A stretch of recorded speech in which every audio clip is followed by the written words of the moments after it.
No me acuerdo. I supported him for president. I raised $1 million for him. It's a lot of money. I supported him. He lost. He let us down. But, he lost. So I never liked him as much after that, because I don't like losers. Frank, let me get to him. He hit me. He's not a war hero. War hero. He's a war hero. 5.5 years. He's a war hero because he was captured.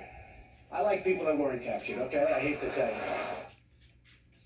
Hi again, everyone. It's 5 o'clock in the East. The smears against John McCain for being a prisoner of war who got caught turned out to be the tip of the iceberg in Donald Trump's now years-long assault, first on the man, John McCain, and then after his tragic death from cancer, his legacy. And we're learning from that stunning piece of reporting from Jeffrey Goldberg in The Atlantic that Donald Trump was enraged by the decision to lower flags to honor John McCain's death. Why would Even he Donald be Trump enraged? seems to know just how bad this story might be for him. He's been denying that he ever called John McCain a loser, but it's right here in black and white. We won't dignify it by reading it out loud. We've all watched Trump smear John McCain for years now, but here's how Jeffrey Goldberg describes Donald Trump's private rage. Quote, when John McCain died in August 2018, Trump told his senior staff, according to 3 sources with direct knowledge of this event, we're not going to support that loser's funeral. And he became furious, according to witnesses, when he saw flags lowered to half-staff.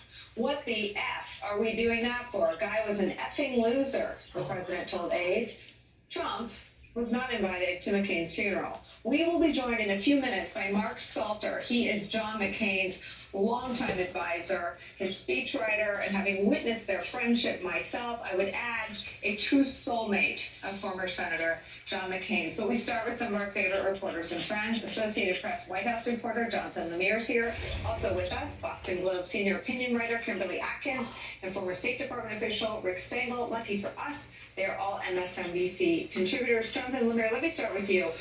What guest after guest, reporter after reporter, observer after observer, military official after military official have said is that the public record proves that the private reporting is not only highly likely, but if it was anything else in private, he would be the first president in American history to say nasty things about military members in public and nice things in private.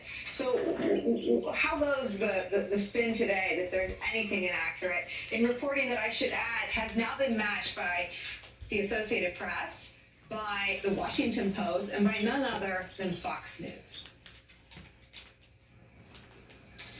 That's right, Nicole, and we've seen now at least portions of the reporting has been confirmed at a number of those outlets, including indeed Fox News. We have seen, certainly, we should say this up front, some pretty fierce denials from the White House. It started last night in a pretty coordinated campaign, pushback campaign from White House aides, and then again from the president himself on the tarmac at Joint Base Andrews last night, again today at the White House. The press secretary at her briefing today, and one of which she did not take questions, also did the same.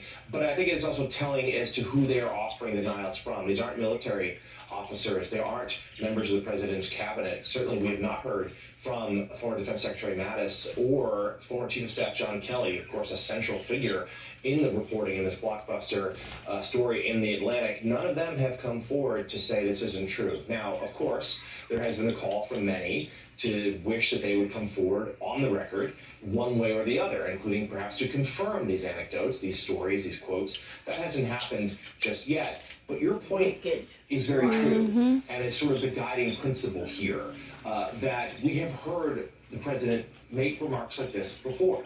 This is consistent to what he has said about Senator McCain. This is consistent about previously as a private citizen what he said about the Vietnam War. This is consistent to how he sort of views a sort of transactional foreign policy, including military deployment, military engagement. He's never sort of used America as an attempt to shine a light on humanitarian issues around the world, or to fight for democracy, or to stand up for